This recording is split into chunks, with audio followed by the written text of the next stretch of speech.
আসসালামু আলাইকুম। আমি মোহাম্মদ জাহিদুল ইসলাম, সাতমা ব্লগ চ্যানেলের পক্ষ থেকে জানাই শুভেচ্ছা। আজ আমি আপনাদের দেখাবো পদ্মা নদীর পাটুরিয়া দৌলদিয়া ফেরিঘাট পারাপারের দৃশ্য। আমি পাটুরিয়া দৌলদিয়া ঘাট পারাপার শুরু করেছিলাম রাজবাড়ী জেলার দৌলদিয়া ঘাট দিয়ে।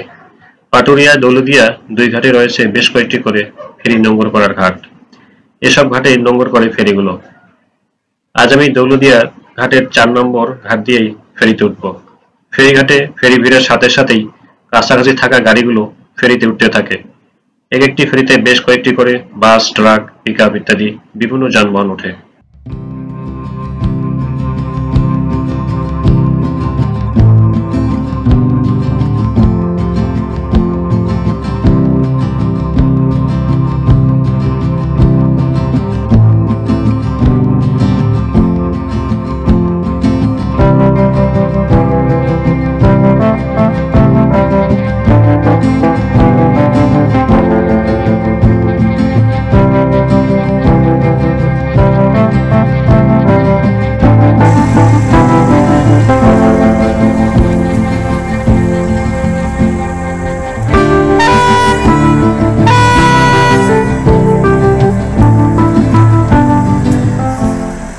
পাটুরিয়া দৌলদিয়া ফেরিঘাট বাংলাদেশের দক্ষিণ পশ্চিমাঞ্চলের সঙ্গে ঢাকার যোগাযোগের একটি গুরুত্বপূর্ণ নৌপথ, যা পদ্মা নদীর উপর দিয়ে বিস্তৃত।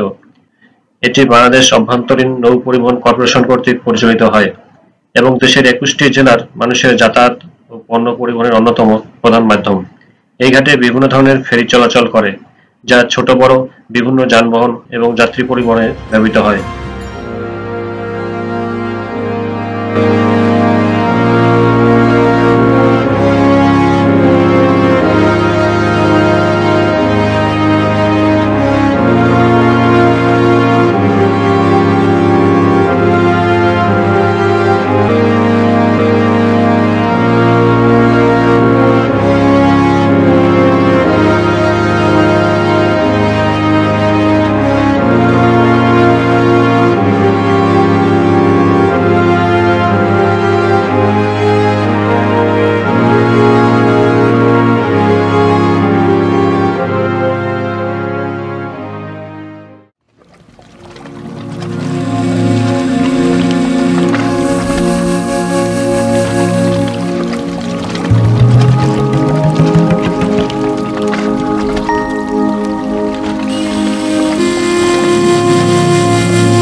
পাটুরিয়া দৌলদিয়া ফেরিঘাটে চলাচল করা ফেরিগুলোতে রয়েছে বিশেষ সুযোগ সুবিধা।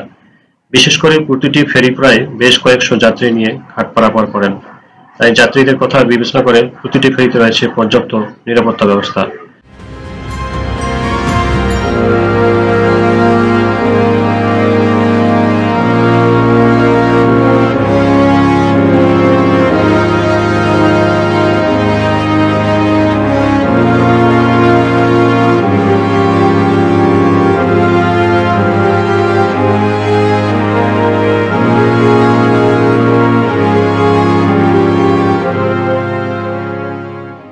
তাছাড়া ফেরিগুলোতে রয়েছে নামাজ ঘর, খাওয়ার হোটেল, ফলের দোকান ও বিভিন্ন ধরনের হকারদের ছোট ছোট ভ্রাম্যমাণ দোকান। ফেরিতে থাকা যাত্রীরা যে যার মতো করে সময় কাটান। কেউ বা পদ্মা নদীর সুন্দর দৃশ্য উপভোগ করেন, আবার ফেরির উপর দিয়ে এদিক ওদিক হাঁটাহাঁটি করেন, আবার গাড়িতে বসে সময় কাটান।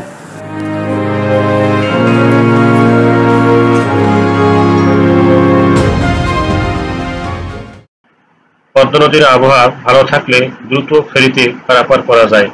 আজকে আবহাওয়া ভালো থাকার কারণে আমরা খুব দ্রুত সময়ের মধ্যেই মানিকগঞ্জের পাটুরিয়া ঘাটে পৌঁছে গেলাম।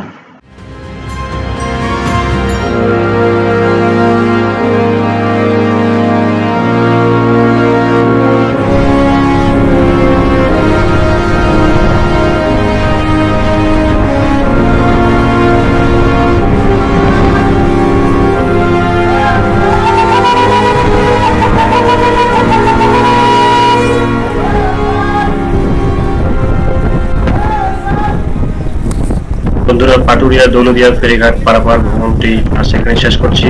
আশা করি আপনাদের অনেক ভালো লেগেছে। সেই সাথে আপনারা আমার সাততলা ব্লগ চ্যানেলে নতুন হলে আমার চ্যানেলটি অবশ্যই সাবস্ক্রাইব, লাইক, কমেন্ট, শেয়ার করবেন। দেখা হবে নতুন কোনো এক পর্বে। আসসালামু আলাইকুম।